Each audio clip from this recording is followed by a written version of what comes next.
ഇറാനെതിരെയുള്ള ആക്രമണം ശക്തമാക്കുന്നതിനായി ഇസ്രയേൽ പശ്ചിമേഷ്യൻ രാജ്യങ്ങളുമായി സഖ്യത്തിനൊരുങ്ങുന്നുവെന്ന വാർത്തയാണ് പുറത്തുവരുന്നത്. പശ്ചിമേഷ്യയിലെ രാജ്യങ്ങളെ കൂടി ഇറാനെതിരെ അണിനിരത്താനാണ് ഇസ്രയേൽ തീരുമാനം. ഇറാനെതിരെയുള്ള ആക്രമണം ശക്തമാക്കുന്നതിനായാണ് ഇസ്രയേൽ പശ്ചിമേഷ്യൻ രാജ്യങ്ങളുമായി ഇപ്പോൾ സഖ്യത്തിനൊരുങ്ങുന്നുവെന്ന വാർത്ത പുറത്തുവരുന്നത്. ഇറാന്റെ സൈനിക ആണവമോഹങ്ങളെ തടയുന്നതിന് ഗൾഫ് മേഖലയിലെ സുപ്രധാന രാജ്യങ്ങളുമായി സഹകരണം വർദ്ധിപ്പിക്കുകയാണെന്ന് ഇസ്രയേൽ പ്രധാനമന്ത്രി ബെഞ്ചമിൻ നെതന്യാഹുവും പ്രഖ്യാപനം നടത്തിയിരുന്നു. ഏതൊക്കെ രാജ്യങ്ങളുമായാണ് സഖ്യത്തിൽ ഏർപ്പെടുന്നതെന്ന് ഇതുവരെയും വെളിപ്പെടുത്തിയിട്ടില്ല. എന്നാൽ ഇറാന്റെ ആണവശേഷി ഇല്ലാതാക്കുന്നതിന് ഈ രാജ്യങ്ങളുടെ സഹകരണത്തോടെ തന്നെ പോരാടുമെന്നാണ് നെതന്യാഹു അറിയിച്ചിരുന്നത്.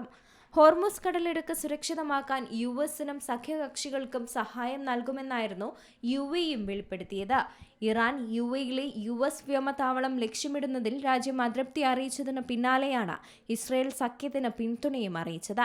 നിലനിൽപ്പിനായുള്ള പോരാട്ടമാണ് ഇറാൻ നടത്തുന്നതെന്നാണ് യുഎഇ വിശ്വസിക്കുന്നത്. എന്നാൽ ലോകത്തിലെ ചരക്കുഗതാഗതത്തെ ശ്വാസം മുട്ടിക്കുന്ന വിധത്തിൽ ഹോർമുസ് കടലിടുക്ക് അടച്ചിടുന്നതും അനുവദിക്കില്ല. ആഗോള സമ്പദ് വ്യവസ്ഥയെ തകർക്കുന്ന ഇത്തരം നടപടികൾക്കെതിരെ പ്രതികരിക്കുമെന്നും യുഎഇ അറിയിച്ചിരുന്നു.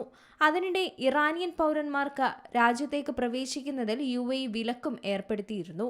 യുദ്ധം രൂക്ഷമായ സാഹചര്യത്തിലാണ് ഈ ഒരു നടപടിയും എടുത്തത്.